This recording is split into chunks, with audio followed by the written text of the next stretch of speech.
ৰাজ্যৰ সাংস্কৃতিক ক্ষেত্ৰলৈ এক বৃহৎ ক্ষতি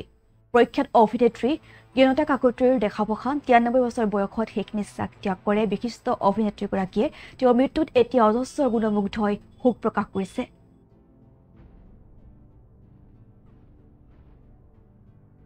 ৰাজ্যৰ সাংস্কৃতিক ক্ষেত্ৰলৈ এক বৃহৎ ক্ষতি বৰতীয় অভিনেত্ৰী জ্ঞানতা কাকতিৰ দেখাৱসান 93 বছৰ বয়সত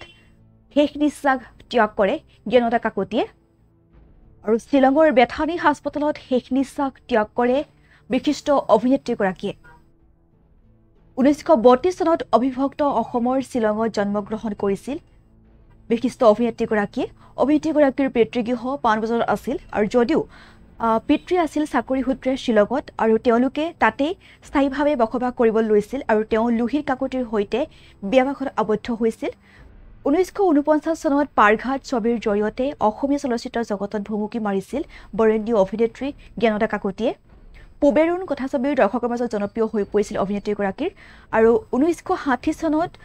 বাৰ্লি চলচ্চিত্ৰ মহোৎসৱত প্ৰদৰ্শিত হৈছিল এই পুবেৰুণ ছবিখন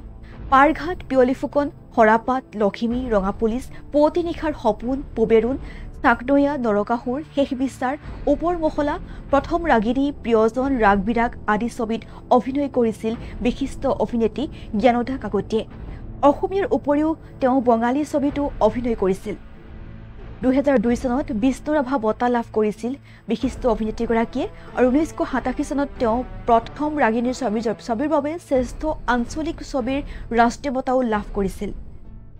জ্ঞানতা কাকতিৰ বন্দিনী নামৰ হিন্দী ছবিত নায়িকাৰ প্ৰস্তাৱ দিয়া হৈছিল যদিও তেওঁ সেই প্ৰস্তাৱ প্ৰত্যাখ্যান কৰিছিল আৰু জ্ঞানতা কাকতিৰ আকাশবাণী গুৱাহাটী আৰু শ্বিলং কেন্দ্ৰৰ নিয়মীয়া কণ্ঠশিল্পীও আছিল আৰু বিশিষ্ট শিল্পীগৰাকীৰ মৃত্যু হয় 93 বছৰ বয়সত আৰু শ্বিলঙৰ বেথানী চিকিৎসালয়ত তেওঁ শেষ নিশ্বাস ত্যাগ কৰে আৰু মৃত্যুৰ সময়ত তেওঁৰ বয়স আছিল 93 বছৰ তেওঁৰ মৃত্যু তেতিয়া ৰাজ্যৰ সাংস্কৃতিক ক্ষেত্ৰলৈ এক বৃহৎ ক্ষতি বুলি ক'ব লাগিব আৰু বিশিষ্ট অভিনেত্ৰীগৰাকীৰ মৃত্যুত এতিয়া অজস্ৰ গুণমুগ্ধ শোক প্ৰকাশ কৰিছে মুখ্যমন্ত্ৰী ডক্টৰ হিমন্ত বিশ্ব শৰ্মাৰ লগতে কেন্দ্ৰীয় মন্ত্ৰী সৰ্বানন্দ সোণোৱালৰ উপৰিও অজস্ৰ গুণমুগ্ধই তেওঁৰ মৃত্যুত শোক প্ৰকাশ কৰিছে 1932 চনত অবিভক্ত অসমৰ শ্বিলঙত জন্ম লাভ কৰিছিল অভিনেত্ৰী জ্ঞানতা কাকতিয়ে আৰু অভিনেত্ৰীগৰাকীৰ